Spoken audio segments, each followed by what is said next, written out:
Salam les bichettes, 44e épisode. Nous sommes le mercredi 16 octobre 2024 et nous entrons dans la reprise de l'histoire dans sa chronologie. Voilà. Je te rappelle que cet épisode 35, c'est celui où se trouve un petit lapin dessus. Et je vais te le résumer rapidement parce que je sais que tu auras la flemme de le réécouter. Et pourtant, il est très intéressant. Pourquoi ? Parce que de mon côté, j'y suis retourné pour faire le point sur ce que j'y avais raconté. Et bien sûr, pour pouvoir reprendre l'histoire précisément là où je l'avais arrêté. L'ayant fait, je me suis rendu compte de deux choses en particulier. La première, c'est que je déteste toujours autant m'écouter parler. Je te parle de ma voix. J'ai jamais aimé ma voix enregistrée, et ce, depuis tout petit. Et tu me diras, comment tu t'en sors avec le montage des vidéos que tu nous fais ? Obligatoirement, ta voix s'y trouve. Et moi, je te répondrai, t'as 100% raison. Et il n'y a pas un montage où ma propre voix ne me fait pas cette impression. C'est systématique. Et je peux pas l'éviter si je veux monter mes épisodes moi-même pour les rendre présentables. Sauf qu'aujourd'hui, il y avait un petit truc en plus, et c'est sûrement parce que cet épisode, je te l'ai publié il y a longtemps maintenant. Je l'avais complètement oublié, et c'est bien sûr dû au fait que je me suis détaché complètement de l'histoire dans sa chronologie pour te faire tous ces épisodes Nobel et leurs compléments, et qui, eux, ne sont rattachés à aucune chronologie dans mon histoire. Si je m'étais attaché à la chronologie dans mon histoire, ces épisodes Nobel n'auraient jamais été enregistrés et publiés en un seul coup, pour t'en faire un tir groupé. Ça aurait été impossible. Il y aurait eu le Nobel concernant le U-Origine, là, dans pas longtemps, lorsque nous allons rentrer dans l'histoire qui se déroulera dans la suite de l'hôtel Palladium, où j'ai vécu pendant un petit moment.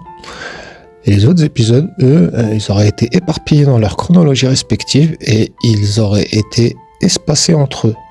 Et fondamentalement, ces épisodes Nobel, avec leur contenu, forment un tout.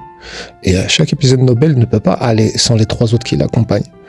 Et si je ne les avais pas publiés d'un seul coup, à mes yeux, ils auraient été dénaturés et sans efficacité concernant l'objectif premier que je m'étais fixé, et qui était changer ta perception de la réalité sur une base scientifique. Et c'est là qu'on en arrive au deuxième point qui m'a interpellé lorsque je suis retourné consulter l'épisode 35 avec son lapin en vignette et aurait écouté attentivement ce que je vous partageais. Moi, de mon côté, j'entends ma voix et à travers ma voix, j'y perçois des éléments que vous ne pouvez pas percevoir si je vous en parle pas. Et là, en l'occurrence, à travers ma voix et son récit, j'ai revu mon personnage qui savait qu'il allait enregistrer ces 4 fameux épisodes Nobel que je t'avais promis. Et dans cet épisode, outre le fait que l'histoire en elle-même contenait des éléments qui la font sembler être une histoire paranormale racontée par un fou. Eh bien, dans cet épisode, moi, aujourd'hui, l'ayant réécouté, j'entendais et je voyais ce personnage qui se foutait, mais royalement, de ce qu'il vous partageait dans son récit de l'histoire et qui pouvait le faire passer pour un fou, tout simplement parce qu'il n'en avait absolument rien à foutre du fait qu'il puisse passer pour un fou, parce qu'il était déjà concerné par le fait qu'il allait vous publier ces fameux épisodes Nobel. Et sincèrement, à ce moment-là, je devais forcément me demander, mais putain, qu'est-ce que je vais y foutre dans ces épisodes Nobel ? Et comment je vais les goupiller pour qu'ils soient à la fois simples et efficaces dans leur compréhension. C'est obligé.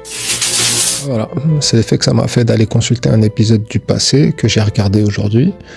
Et maintenant, je peux comparer ce mois de l'épisode 35 avec ce mois d'aujourd'hui, dans cet épisode 44, et me rendre compte que j'ai respecté ma parole de gitan, le roi des chiens de la casse. Et même si j'aurais pu les développer pour en finir avec eux l'année prochaine, et quand bien même la frustration que ça engendre en moi de ne pas aller dans ce sens-là, et rien que dans celui-là, je suis forcé de constater que si je le faisais, ça serait trop long et l'histoire dans sa chronologie serait achetée aux oubliettes. Au final, ça en reviendrait à vous faire que du codex, sans l'histoire qui va avec, et qui est le but de la création de cette science. Autrement dit, la clé sans la serrure, ou la serrure sans la clé. Donc, je te le redis aussi d'une autre façon, cette histoire est le but de la création de la science du codex. Le codex a été inventé pour pouvoir vous raconter cette histoire. Donc, l'un sans l'autre, mais même pas en rêve. Ça aurait aucun sens. Parce que cette histoire, ou elle est subliminale dans son ensemble, ou elle ne l'est pas. Ça sera tout ou rien. Et comme un jour je te l'ai dit, if you blink, you miss. Si tu clignes des yeux, tu te perdras en route et perdras le fil de l'histoire. Histoire arrêtée à l'épisode 35, que je te résume vite fait. On en était à ce fameux jour du 19 novembre 2021. Ce jour où l'histoire commence à prendre un tournant 100% Matrix, ce jour où je me réveille avec toujours cette impression de ne pas avoir dormi, et que mon cerveau n'a pas arrêté de faire des équations mathématiques à la vitesse de la lumière tout le temps que j'ai passé les yeux fermés. Une impression insupportable d'une, parce que je me réveille plus fatigué que la veille, et en plus fatigué par une chose que je déteste comme toutes les autres. Je me réveillais avec l'acouphène aiguille qui non seulement me transperçait le cerveau, comme aujourd'hui et hier d'ailleurs, et en plus avec la sensation que mon cerveau était comprimé dans un étau. En plus de ça, tout l'arrière de mon crâne était devenu anesthésié. Je n'y ressentais plus rien au toucher. Ça a duré 1 an et demi, d'ailleurs si je me trompe pas. J'avais cette sale sensation que quelque chose n'allait pas, alors que tout allait bien dans ma vie. Et ce 19 novembre, en plus de ce que je viens de te résumer, je me réveille avec ma propre voix qui me pousse à faire un truc dingue sur cette plateforme de crypto-monnaie appelée Cro, alors que je n'y connaissais rien, absolument rien, du jour au lendemain, alors que je n'y connaissais absolument rien. En écoutant cette voix, je me mets à faire les meilleures opérations qu'une personne peut souhaiter si tu te mets à rentrer dans ce secteur d'activité. Voilà, bon, j'ai résumé en bref. Cet épisode n'ira pas plus loin, il te rafraîchit la mémoire, en tout cas c'est fait pour ça, mais à moi aussi d'ailleurs. Et si tu veux plus de détails, alors je t'invite à retourner au 35 rue de Ma Vie est une légende et tu y retrouveras tout dans le détail. La vie continue, l'histoire continue, next épisode, next toi dans les bichettes.